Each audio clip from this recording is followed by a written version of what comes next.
Welcome to Earth Science class. I am looking forward to seeing your science projects, so I should be getting those fairly soon. I have a new joke book, and it just so happens that there is one about rocks, so I thought that would be right on for what we're currently studying, rocks. So the question is, what rock group has four men that don't sing? What rock group has four men that don't sing?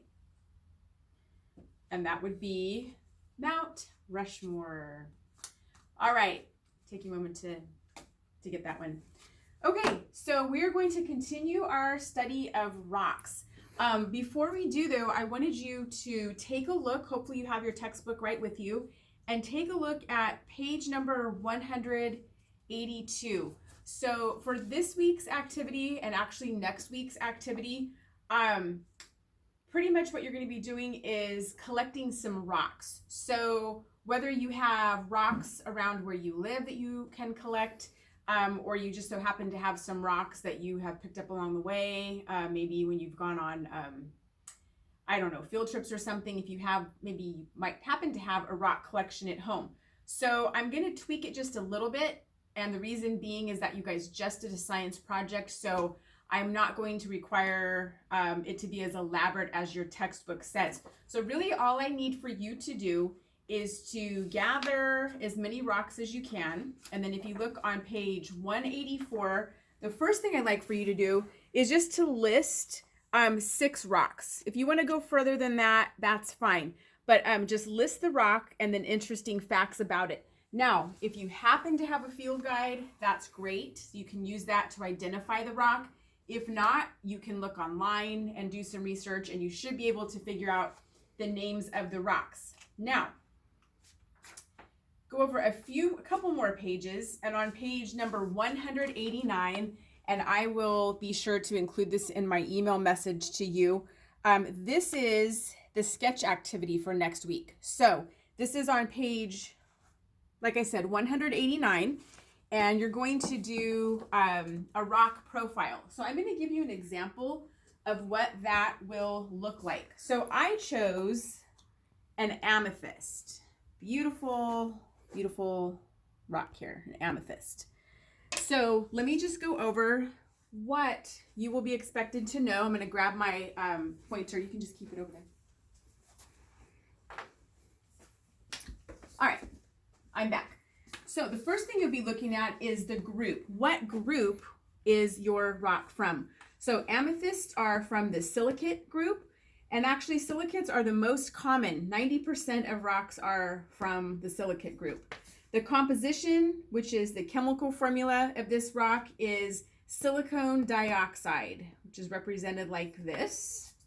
The crystal system is hexagonal and trigonal.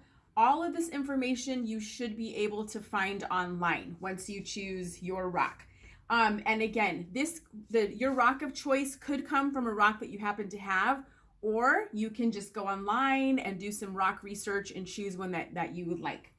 The color is violet, and then the hardness is 7, and that comes from what we call the Mohs scale. You can zoom in right here, so you can take a look here, and it shows from the softest being talc all the way up to diamond being the hardest, and amethyst is a 7 on that scale. And then cleavage, which we're going to talk about, actually I'll just talk about it now. Cleavage, a rock has cleavage when, for example, let me pull one out here, thought I had one. So this rock, if you look closely, you can see it's kind of straight. So if this was to break, it would break almost in sheets, like in flat sheets. Whereas my amethyst, and this is a polished amethyst, but if you were to look at this one here that's in the book, go ahead and zoom in on that. You can see that if that were to break, it would not break into sheets. It would be more of a jagged break. So we would call that a fracture versus cleavage. So this amethyst does not have cleavage, so I would write none. And then some facts. So amethyst usually grows in groups. It's often used in jewelry. turns brown or yellowish when heated, and there are many of them found in Colorado. So the last thing you'll do on your rock profile is just list some interesting facts about your rock of choice. You will also either print and tape a picture of your rock into the book, or you can draw a picture. So that is next week's sketch, and it will be due a week from today, and I will send you the information that you need to be able to do that. Okay, so let's look at our topic for today. So we're going to be looking at minerals. Minerals are the ingredients in rocks. There are several thousand of them, and we just looked at how one of the ways that they're classified is the Mohs scale. Also, we look at density, how heavy are minerals, the luster, are they shiny, are they dull, are they transparent? Again, the hardness, you can do like a scratch test on rocks, the color, and streak. So this is actually when you rub a mineral across a hard surface, it might leave a streak. And I think one of our students is actually doing their science project on rocks. So, okay, so let's first look at gems. Very beautiful. So gems are mineral or organic stones often cut and polished. Just a few examples of those are amethyst, sapphire, turquoise, jade, topaz, diamond. That is just to name a few. Very, very beautiful.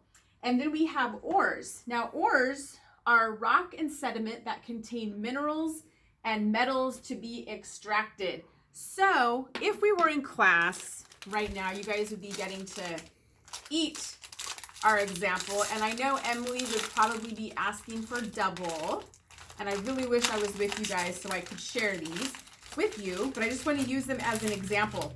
So here we have this chocolate chip cookie, and we know what makes chocolate chip cookies, and what we love about them is the chocolate chips that are inside. So think of an ore as, think of a chocolate chip cookie. So if I get my tool here and I begin to extract these chocolate chips, I want to get the good part out. It's coming out in little chunks. Okay, there we go. I'm going to take out the chocolate chips. This would be kind of what happens in an ore. It contains minerals and metals that are extracted. Okay, we could say they're mined. They're miners that go to extract these very valuable metals that are in an ore. So that is what an ore is. All right, so we have gems, we have ores, different types of minerals. All right, let's take a look now.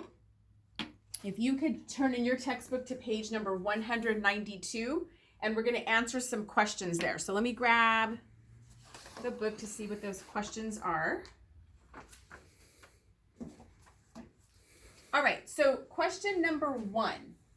The question is, it says describe, not a question, a statement. Describe 3 ways that mineral deposits can be formed. So how are these formed?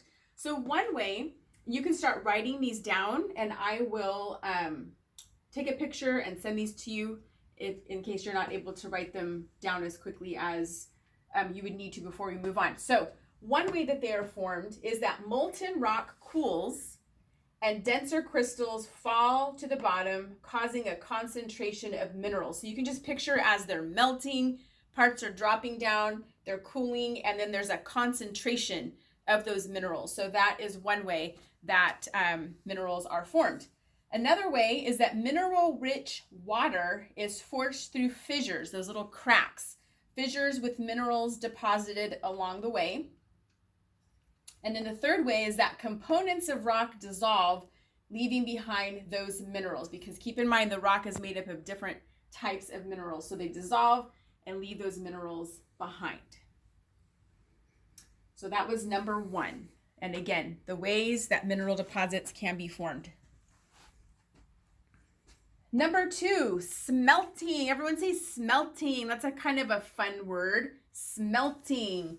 So this is when metal is extracted from ores, and that happens through heating and melting. So smelting is this extraction of metal from ores, again, through heating and melting. So the purpose of smelting is to extract that metal. Okay, think of that chocolate chip cookie. We're extracting those chocolate chips. When you have an ore and you're extracting that metal, the process that's used is smelting. And then question number 3, what types of minerals make up gemstones? So gemstones can be organic in origin, just found. They can be made from silicate. We talked about 90% of minerals, rocks are from the silicate group. So made from silicate minerals or formed from pure carbon. That is how gemstones are formed.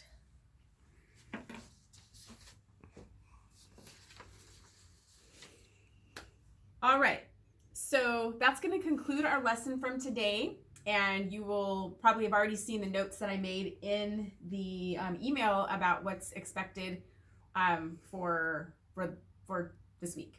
All right, have a great day. Can't wait to see your projects and can't wait to hopefully see you again soon. Bye-bye.